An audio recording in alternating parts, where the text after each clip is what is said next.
everybody, hope you are doing great. In this video, we're going to go through JavaScript loops and learn how we can use them. So first, let's start off with the for loop. So this is how you make a for loop. First, we're going to have to initialize our counter.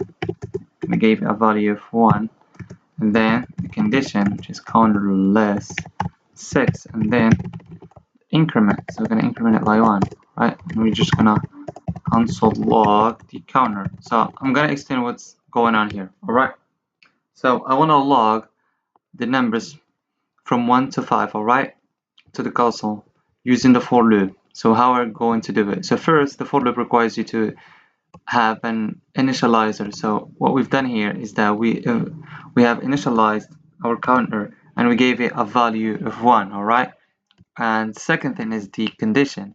So as long as this condition is met, the code inside the for loop is going to be executed, and this one over here is going to be called or executed at the end of each iteration. Alright, once this piece of code has been executed, the counter is going to be incremented by 1.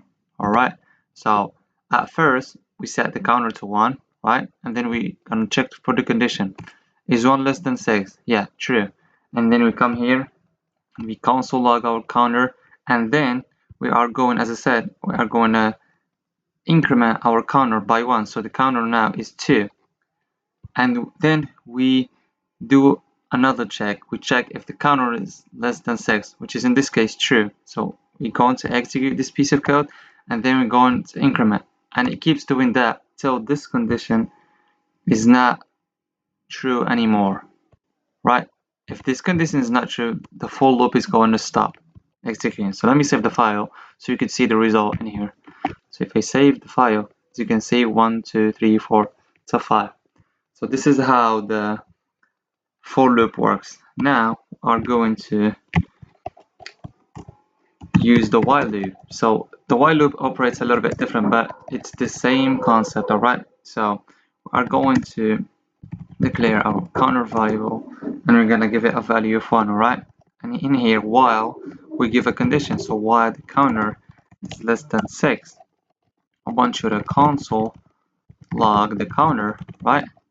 And increment the counter by 1.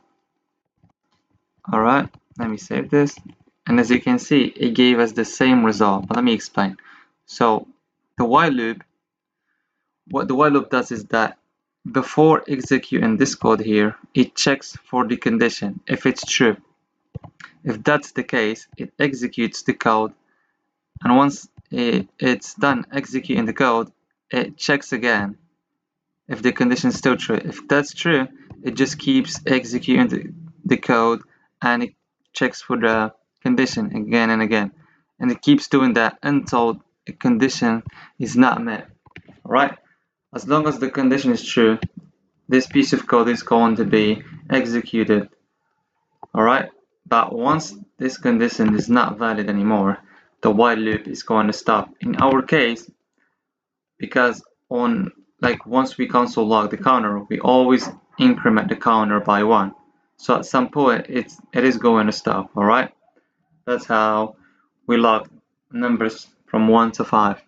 So this is how we can use the while loop. So yeah, it's just a question of preference. Sometimes it's better to use the while loop, sometimes the for loop is better. It really depends on the situation and you know what you need it for, but they're pretty much the same.